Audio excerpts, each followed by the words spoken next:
नमस्तुभ्यं वरदे कामरूपिणी विद्यारम्भं करिष्यामि सिद्धिर्भवतु मे सदा। નમસ્તે મિત્રો, ભીમરા વિદ્યાલય ચેરિટેબલ ટ્રસ્ટ ઈ-લર્નિંગમાં તમારું સ્વાગત છે. મિત્રો, આજે આપણે અભ્યાસ કરીશું DSM 5નું CC 507 જે છે મનોવિજ્ઞાનમાં સંશોધન પદ્ધતિઓ. મિત્રો, આ ચેપ્ટરમાં આપણે ભણીશું કે રિસર્ચ એટલે શું, રિસર્ચ કોને કહેવાય, રિસર્ચ કેટલા પ્રકારના છે,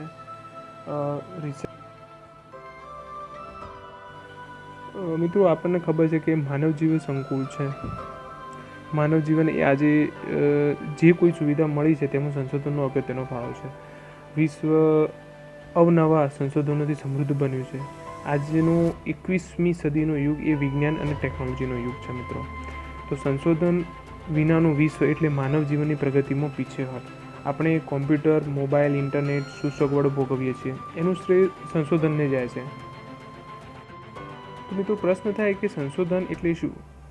તો એના માટે આપણે જોઈએ કે સંશોધનનો અર્થ સમજવો પડે. તો સંશોધન આપણે એક વ્યાખ્યા જોઈ લઈએ તો સંશોધન એ નવું જ્ઞાન મેળવવાનો પ્રયાસ છે. આ વ્યાખ્યા રેડમેન અને મોરી દ્વારા આપવામાં આવી છે. તો બીજી જોઈએ તો વૈજ્ઞાનિક સંશોધન એ કુદરતી ઘટનાની વ્યવસ્થિત, સમીક્ષાપૂર્ણ, જાહેર નૈતિક મૂલ્યાંકન વિનાની નિયંત્રિત, નિર્ણાયક અને આનુભવિક એવી શોધ છે જે સિદ્ધાંત ઉત્કલ્પના દ્વારા આવી ઘટનાના ધારેલા સંબંધો દ્વારા માર્ગદર્શિત થાય છે. મિત્રો, આ વ્યાખ્યા CR કોઠારી દ્વારા 2001માં આપવામાં આવી હતી. આ વ્યાખ્યા પ્રમાણે આપણે સમજી શકીએ કે સંશોધન જ્ઞાનની શોધ સાથે સંબંધ ધરાવે છે. સંશોધન વૈજ્ઞાનિક શોધની કળા છે. સંશોધન માટે અંગ્રેજીમાં રિસર્ચ આવો શબ્દ વપરાય છે. આ રિસર્ચ શબ્દનો અર્થ થાય છે ફરીથી શોધવું.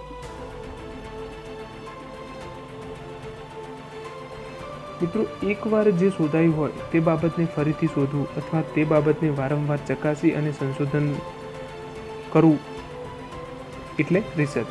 કેટલાક લોકો સંશોધનની જ્ઞાતથી અજ્ઞાત તરફ જવાની ચળવળ ગણે છે. સંશોધન નવીન શોધ માટે યાત્રા છે. ક્લિફોર્ડ રૂડી માને છે કે સંશોધનમાં સમસ્યાઓની વ્યાખ્યા આપી અને તેની પુનઃ વ્યાખ્યા આપવામાં આવે છે. એટલે કે કોઈ વસ્તુ શોધાઈ ગઈ હોય તો ફરીથી એના અંદર કંઈક નવું શોધવામાં આવે છે.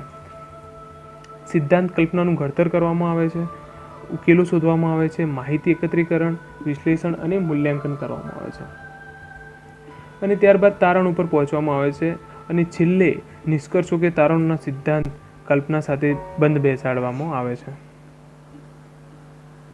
તો મિત્રો, હવે જોઈએ કે સંશોધનનું સ્વરૂપ કેવું છે. જેમાં આપણે પહેલું જોઈશું કે સંશોધન એ વૈજ્ઞાનિક હોય છે.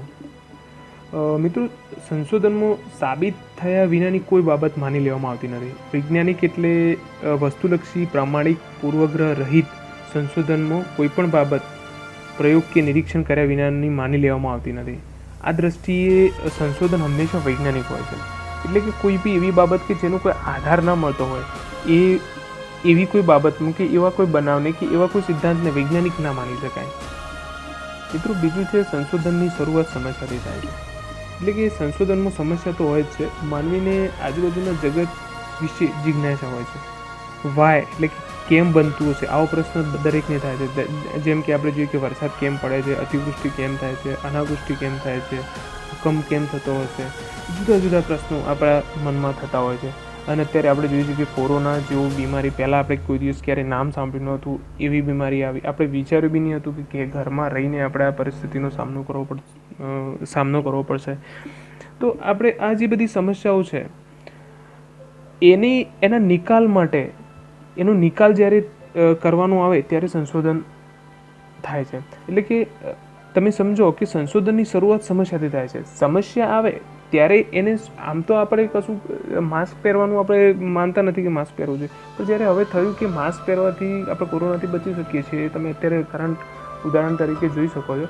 તો એવું થયું કે ભાઈ માસ્ક પહેરવાથી એના જે પાર્ટિકલ્સ મતલબ જે બેક્ટેરિયા હોય છે એ આપણા શરીરમાં પ્રવેશી નથી શકતા, એટલે આપણે બધા માસ્ક પહેરીએ છીએ. એટલે કે સંશોધનની શરૂઆત સમસ્યાથી થાય છે.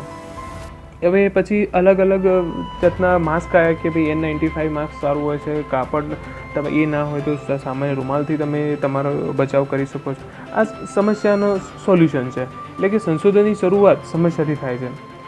મિત્રો, આપણે N95 માસ્ક શું હોય આ બધી વિશે ક્યારે જાણતા બી નહોતા, પણ જ્યારે હવે આ બીમારી આવી છે કોરોના જેવી, ત્યારે આપણને ખબર પડે કે N95નું શું છે વેલ્યુ, અને એની અંદર એનું બી શોધ થશે, કેવા કેવા માસ્ક નીકળશે. આ શોધ ક્યારે થઈ? જ્યારે સમસ્યા આવી. તો મિત્રો, ત્રીજું છે નિરીક્ષિત બનાવોનું સંશોધન થઈ શકે છે. એટલે કે સંશોધનમાં સમસ્યા એવી હોવી જોઈએ કે જેના પર સંશોધન થઈ શકે. સમસ્યા નિરીક્ષણક્ષમ હોવી જોઈએ. ઈશ્વર છે કે નહીં તેની તપાસ કરો તો તે કઈ રીતે થાય.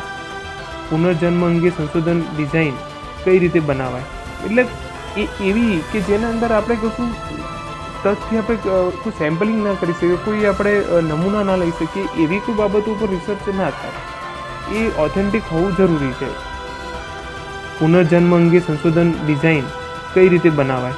એટલે એ એવી કે જેના અંદર આપણે કશું તથ્ય આપણે કોઈ સેમ્પલિંગ ના કરી શકીએ, કોઈ આપણે નમૂના ના લઈ શકીએ, એવી કોઈ બાબતો ઉપર રિસર્ચ ના થાય. એ ઓથેન્ટિક હોવું જરૂરી છે. મિત્રો, ચોથું છે સંશોધક સમસ્યાનો ઉકેલ મેળવવા માગે છે. એટલે કે સંશોધનમાં સમસ્યા તો હોય જ છે. વૈજ્ઞાનિકો સમસ્યાનો ઉકેલ શોધે છે, જેમ કે સ્વાઇન ફ્લૂ કેમ થાય છે, કોરોના કેમ થયો, એઇડ્સની રસી અસરકારક છે કે નહીં, કોરોનાની રસી ક્યારે શોધાશે. એટલે આ બધા પ્રશ્નોનો જવાબ સંશોધક મેળવવા માગે છે. એટલે કે અત્યારે જોઈ રહીએ કે આખું વિશ્વ કોરોનાની વેક્સિનેશન શોધવામાં લાગ્યું છે. એટલે કે આપણે એ શોધીશું રસી તો એનાથી આપણે કોરોનાથી બચી શકીશું. એટલે કે સંશોધક છે સમસ્યાનો ઉકેલ મેળવવા માગે છે. મિત્રો, પાંચમું છે સંશોધન વૈજ્ઞાનિક અને વ્યવહારિક બંને હોઈ શકે છે. મિત્રો, એક રીતે જોઈએ તો આ સંશોધનના બે પ્રકાર જ છે, સૈદ્ધાંતિક અને વ્યવહારિક. એટલે કે જ્ઞાન ખાતર જ્ઞાન એ હેતુથી સંશોધન કરવામાં આવે તો તેને સૈદ્ધાંતિક રિસર્ચ કહેવાય. અને જ્યારે એ શોધેલી બાબતને આપણે વ્યવહારિક જીવનમાં ઉપયોગ લઈએ ત્યારે એ વ્યવહારિક સંશોધન કહેવાય છે. જેમ કે ચિકનગુનિયા કે કેન્સરની રસીની.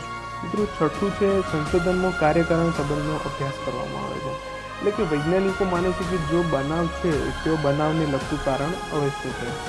જો કે કારણ અને બનાવ અંગે સંબંધ શોધી કાઢવામાં આવે તો સંશોધનની આગાહી શક્ય બને છે. જેમ કે આપણે જોઈએ કે એક્સ નામના કારણથી વાય નામની અસર થાય છે. આથી જ્યારે એક્સ નામનું કારણ આવશે ત્યારે વાય નામની અસર થશે જ. મોઢા પર માસ્ક નહીં બાંધીએ, ભીડભાડવાળા વિસ્તારમાં અત્યારે આપણે જોઈએ છીએ કે સોશિયલ ડિસ્ટન્સિંગનું બધું પાલન કરે છે, અને આપણે એ નહીં કરીએ તો આપણને કોરોના થવાની સંભાવના છે. અને જો આપણે સોશિયલ ડિસ્ટન્સિંગ અને માસ્ક બાંધીને રાખીશું અને આપણી કેર લઈશું વારંવાર, તો આપણે આ રીતે આપણી કેર લઈશું તો આપણે બીમારીથી બચી શકીશું. અને કેરલેસ થઈશું તો બીમાર પડી જઈશું. મતલબ કે કોઈ કારણ છે તો એનું પરિણામ છે, જેવું કારણ છે એવું એનું પરિણામ છે.